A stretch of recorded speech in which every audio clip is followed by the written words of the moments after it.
Le baiser surgit comme un orage d'été sur la Seine. Ses lèvres contre les miennes. Chaude et urgente. Effaçant 3 ans de mensonges en un battement de cœur. Je sentis le monde s'effondrer autour de nous. Les lumières de Paris se brouillant en larmes que je n'osais pas verser. Car ce n'était pas un adieu. Mais le premier vrai commencement. Et dans ce silence chargé de regrets et de promesses, je compris que notre façade avait toujours été un voile trop fin pour cacher l'évidence, nous nous aimions. Depuis le premier jour. C'était il y a 3 ans. Dans les couloirs feutrés de l'agence de publicité parisienne où je venais d'être embauché comme graphiste junior. Paris. Cette ville de lumières éternelles et de cœurs brisés m'avait accueilli avec sa pluie fine et ses cafés enfumés. Comme pour me rappeler que chaque rêve ici se payait en illusions. J'étais Alexandre Duval. 25 ans. Un garçon de province originaire de Lyon. Avec un portfolio sous le bras et un secret enfoui au plus profond de moi, mon orientation sexuelle. Que je gardais comme un trésor fragile. Loin des regards inquisiteurs de ma famille conservatrice. Julien Moreau. Mon directeur. 35 ans. Un pur Parisien au sang bleu de la mode et des arts. Était l'incarnation du pouvoir, grand. Charismatique. Avec un sourire qui pouvait désarmer une salle de réunion entière. Il dirigeait l'agence d'une main de fer dans un gant de velours. Et sa vie privée, murmurée dans les ragots des employés, était un mystère, célibataire. Distant, mais avec cette aura de solitude qui le rendait irrésistiblement humain. Le jour de mon arrivée, lors de la réunion d'équipe, nos regards se croisèrent pour la première fois. Ses yeux bruns, profonds comme les catacombes sous la ville, me transpercèrent, et je sentis un frisson que je mis sur le compte de la nervosité. Bienvenue. Alexandre, dit-il de sa voix grave. Un accent parisien pur jus qui roulait comme le vin rouge sur la langue. Ici, on crée des rêves pour les autres. N'oublie pas que les tiens comptent aussi. Ces mots, anodins pour quiconque, me hantèrent des nuits entières. Mais la réalité frappa vite, l'agence croulait sous la pression d'un client majeur. Une marque de luxe italienne qui exigeait une campagne parfaite. Et Julien, sous le feu des projecteurs, avait besoin d'une image impeccable. Sa famille. Des aristocrates du quartier du Marais. Le poussaient au mariage avec une héritière convenable. Et les rumeurs sur sa vie privée ou des amours fugaces avec des hommes dans l'ombre des clubs de Pigalle menaçaient de tout faire capoter. C'est ainsi que naquit notre pacte. Un soir pluvieux dans son bureau surplombant les Champs-Élysées. Les lumières de la ville scintillaient comme des étoiles tombées. Et l'air était lourd d'odeur de papier et de café froid. Alexandre, murmura-t-il en s'asseyant en face de moi. Son costume froissé pour la première fois trahissant sa fatigue. J'ai besoin d'un allié. Pas un employé. Un complice. Il m'expliqua tout, 3 ans. Peut-être moins. Pour calmer les siens et sécuriser le contrat. Je serai son petit ami officiel des dîners en public. Des apparitions au gala. Des photos anodines sur les réseaux. En échange, une promotion rapide. Un salaire doublé. Et une clause de confidentialité en acier trempé. Mon cœur battait la chamade, refuser aurait été suicidaire pour ma carrière naissante. Mais accepter. Accepter signifiait plonger dans un mensonge qui frôlait la tentation. Pourquoi moi, demandai-je. La voix tremblante. Il sourit. Ce sourire qui faisait fondre les résistances, parce que tu as l'air honnête. Et parce que, dans cette ville de masques, j'ai besoin de quelqu'un de vrai. Les premiers mois furent un tourbillon de faux-semblants exquis. Notre premier rendez-vous fut un dîner au Fouquet's. Sous les yeux curieux des paparazzi. Julien glissa sa main dans la mienne sous la table. Un geste calculé qui envoya des décharges électriques le long de mon bras.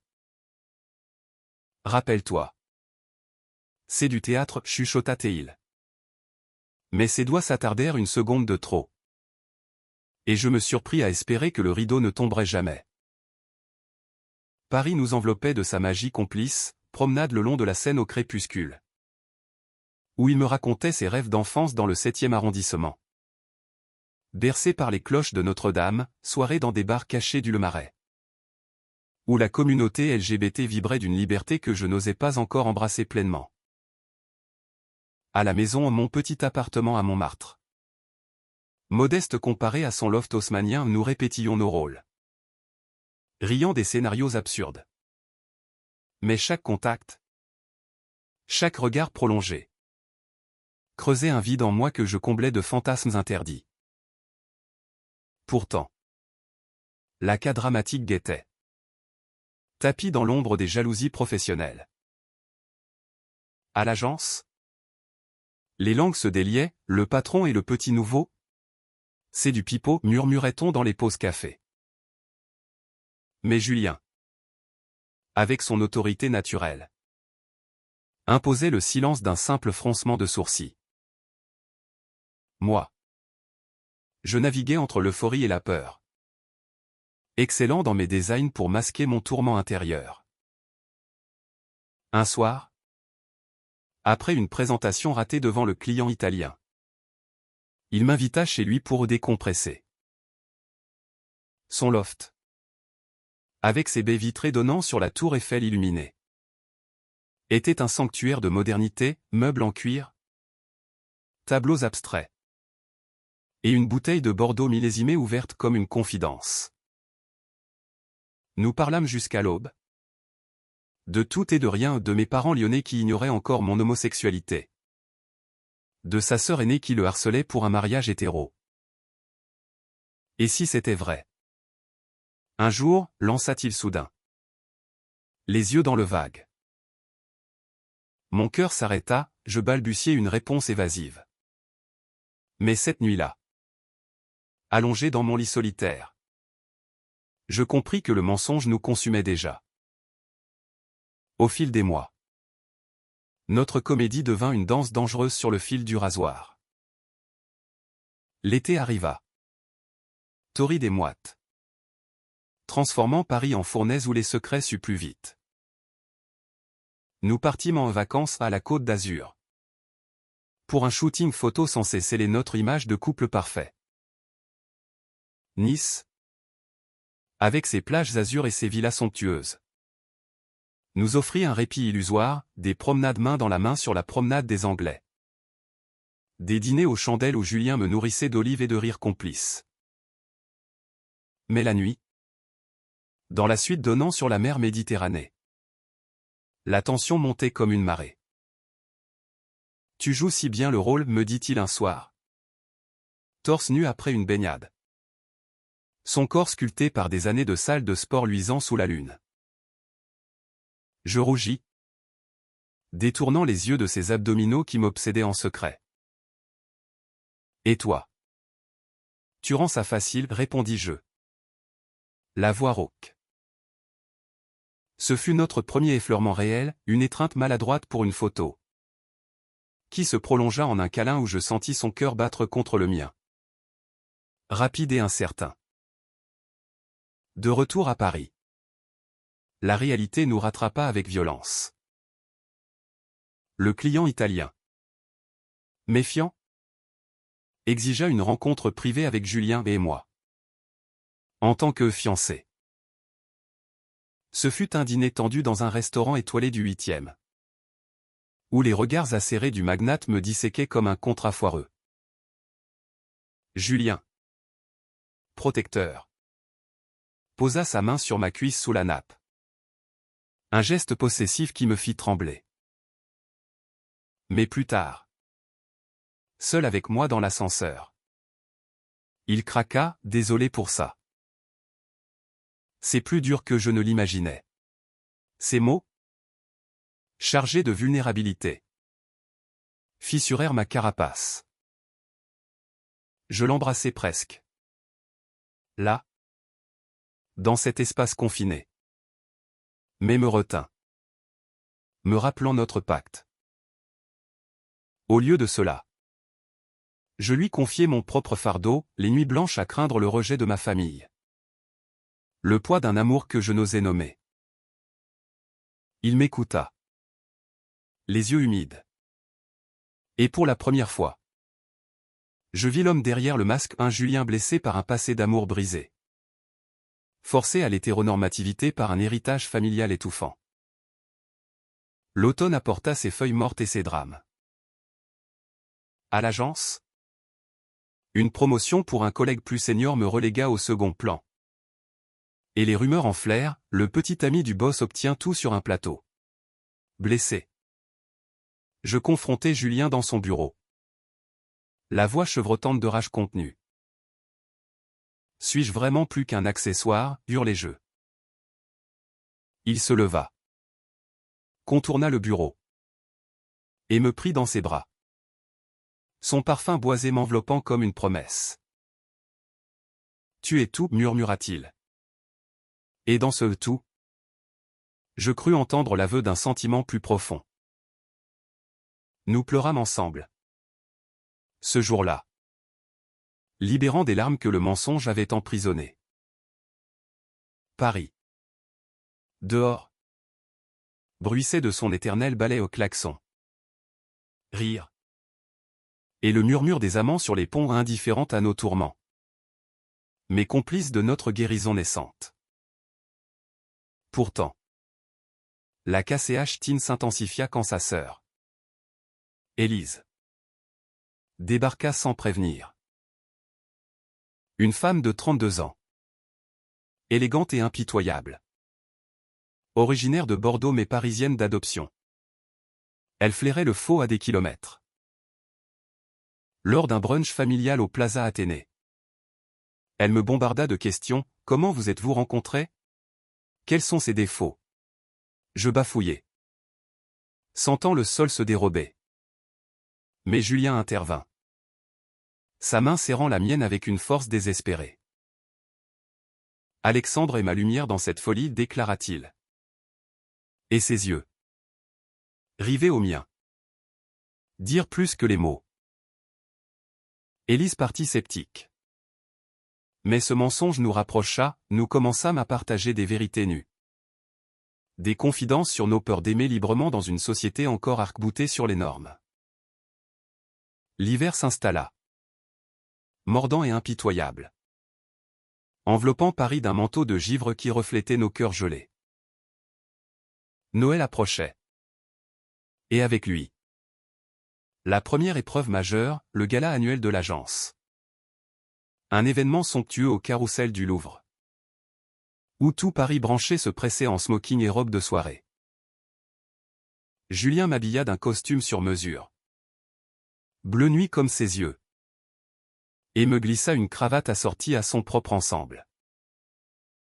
Ce soir, nous sommes invincibles, dit-il en ajustant le nœud. Ses doigts effleurant mon cou. En voyant des frissons que je masquais par un sourire. Le gala fut un tourbillon de champagne et de flash, nous dansâmes un slow langoureux sur une piste illuminée par des lustres cristallins. Son corps contre le mien. Fort et rassurant.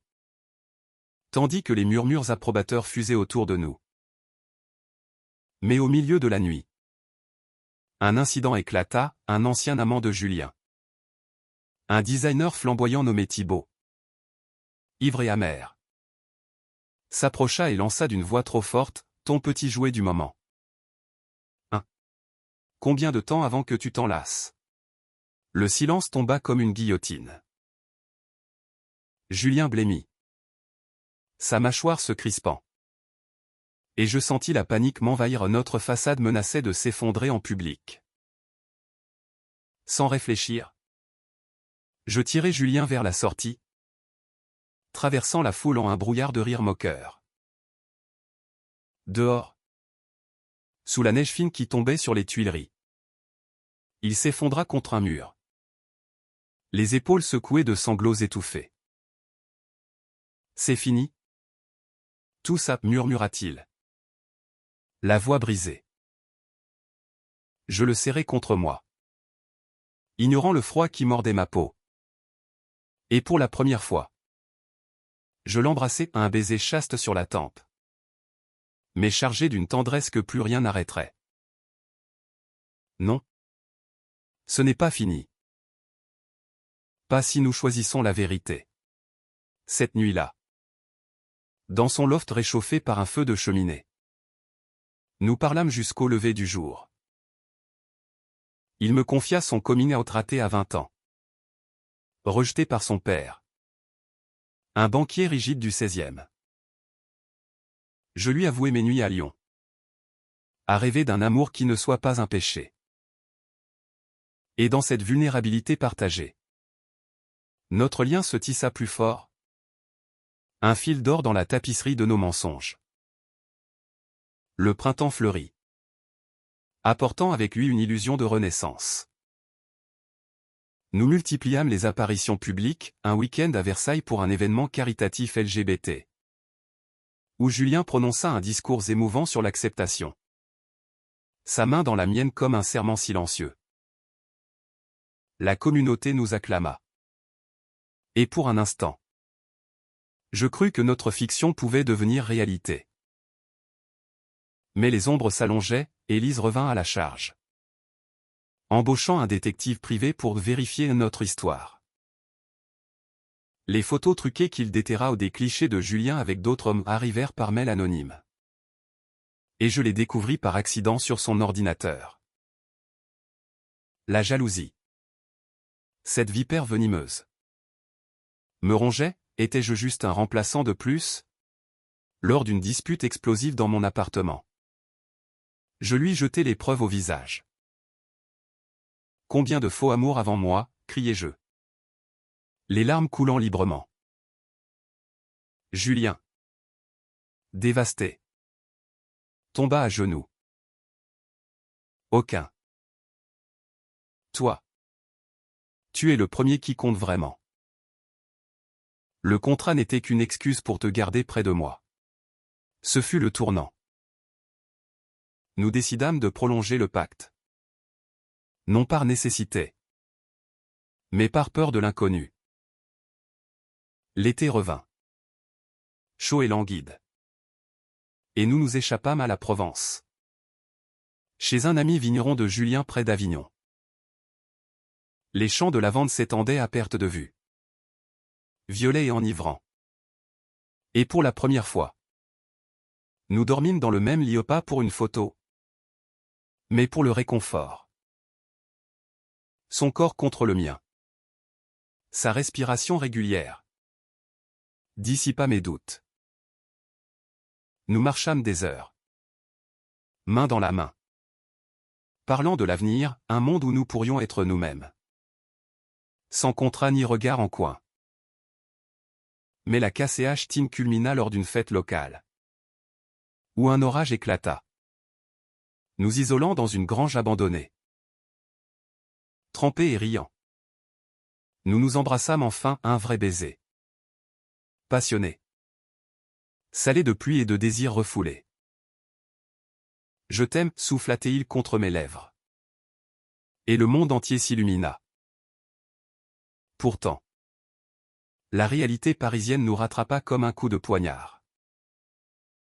De retour en ville, le client italien annula le contrat au dernier moment, invoquant des incohérences personnelles, un euphémisme pour nos rumeurs persistantes. L'agence vacilla. Licenciement en cascade. Et Julien, accablé, sombra dans une dépression silencieuse. Je le vis s'éloigner, réunion solitaire jusqu'à l'aube. Verre de whisky solitaire dans son loft.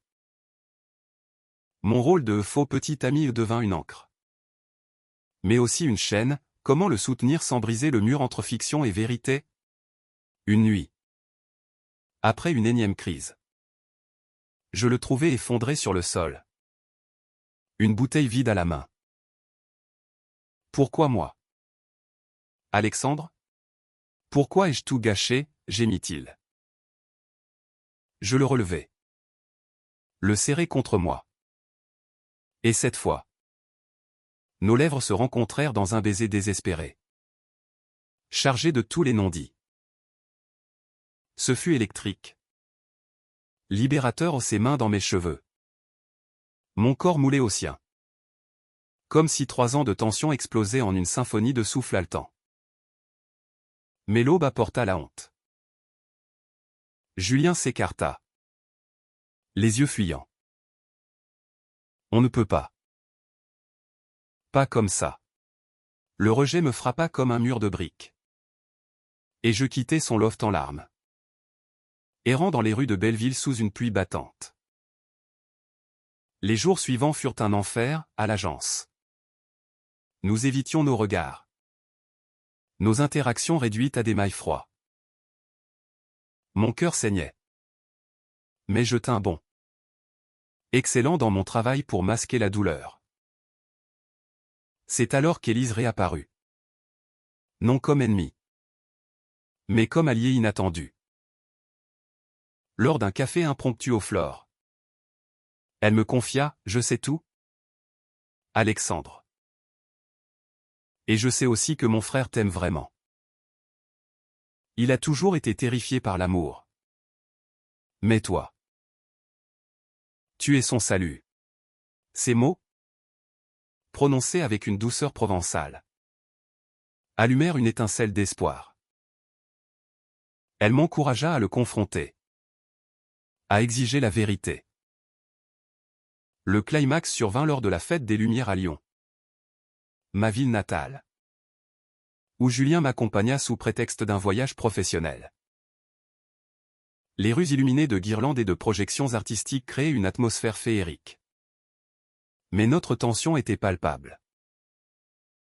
Nous marchâmes le long de la Saône, les lumières dansant sur l'eau comme des promesses brisées.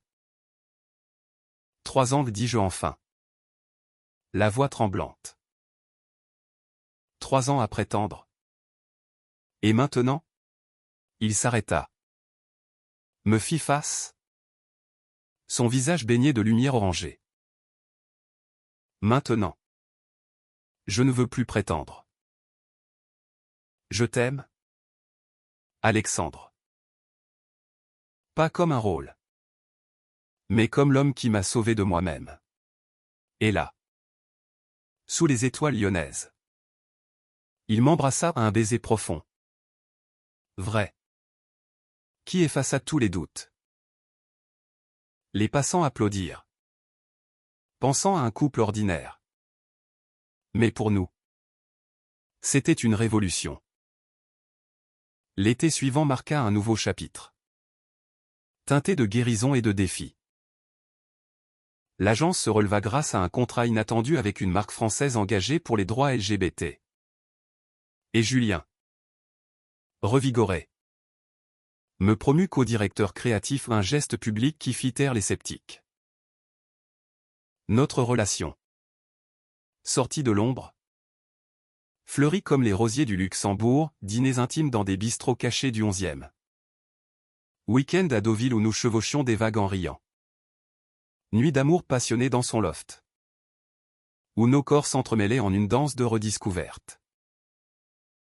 Mais la valeur humaniste de notre histoire se révéla dans les épreuves, ma famille, informée par une lettre tremblante, me rejeta d'abord violemment. Un scandale pour le nom Duval, tonna mon père au téléphone. Julien, à mes côtés, me tint la main pendant les appels larmoyants.